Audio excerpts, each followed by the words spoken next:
அஸ்ஸலாமு அலைக்கும். தினம் ஒரு ஹதீஸில் இன்றைக்கி நம்ம என்ன பார்க்க போகிறோன்னா, ஒரு ஹதீஸ். அந்த ஹதீஸ் ஒரு சஹாபியோட வாழ்க்கையில் நடந்தது. அதை தான் நம்ம இப்போ ஒரு ஹதீஸாக பார்க்க போகிறோம். அந்த சஹாபி யாருன்னா பிலால் ரலி அவங்க தான். அவங்கள பற்றி ஒரு ஹதீஸை தான் நம்ம இப்போ பார்க்க போகிறோம்.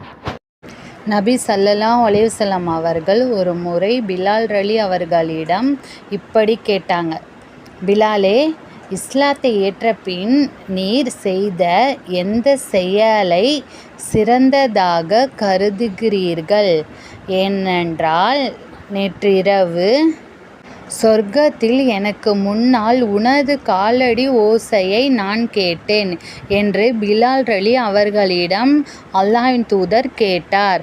அதற்கு பிலால் ரலி அவர்கள்: அல்லாஹ்வின் தூதரே, நான் இரவிலோ அல்லது பகலிலோ எப்போது ஒழு செய்தாலும் அந்த ஒழுவை கொண்டு அல்லாஹ் எனக்கு விதித்த அளவு 2 ரக்காயத்துகள் தொழாமல் இருந்ததில்லை.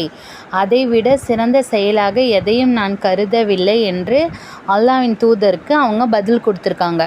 பிலால் ரலி எப்போ ஒழு செய்தாலும் அல்லாஹ் கடமையான ரக்காயத்துகள் தொழுவதற்கு முன்னால் உழு செய்ததற்காக உழுவோடைய காணிக்கையாக 2 ரக்காயத்துகள் தொழக்கூடியவங்களா பிலால் ரலி அவங்க இருந்திருக்காங்க. அவங்க இந்த செயலை அவங்களோட வாழ்நாள் முழுவதுமே கடைப்பிடிச்சிருக்காங்க. அப்படி அவங்க இந்த ஒரு செயல்னால அல்லாஹ் அவங்களோட காலடி ஓசை சொர்க்கத்தில் இருக்கிறத அல்லாஹ்வின் தூதருக்கு பிலால் ரலி அவங்க உயிரோடு இருக்கிற காலகட்டத்திலேயே அறிவிக்க சொல்லியிருக்காங்க.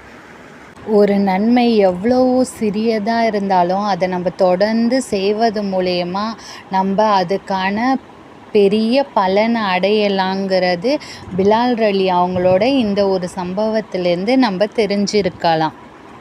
தான் உயிருடன் வாழும்போதே சொர்க்கத்திற்கு நம்ம செல்லுவோம் அப்படின்னு தெரிஞ்சுக்கிட்ட நிறையா சஹாபிகளில் பிலால் ரலி அவங்களும் ஒருத்தவங்க.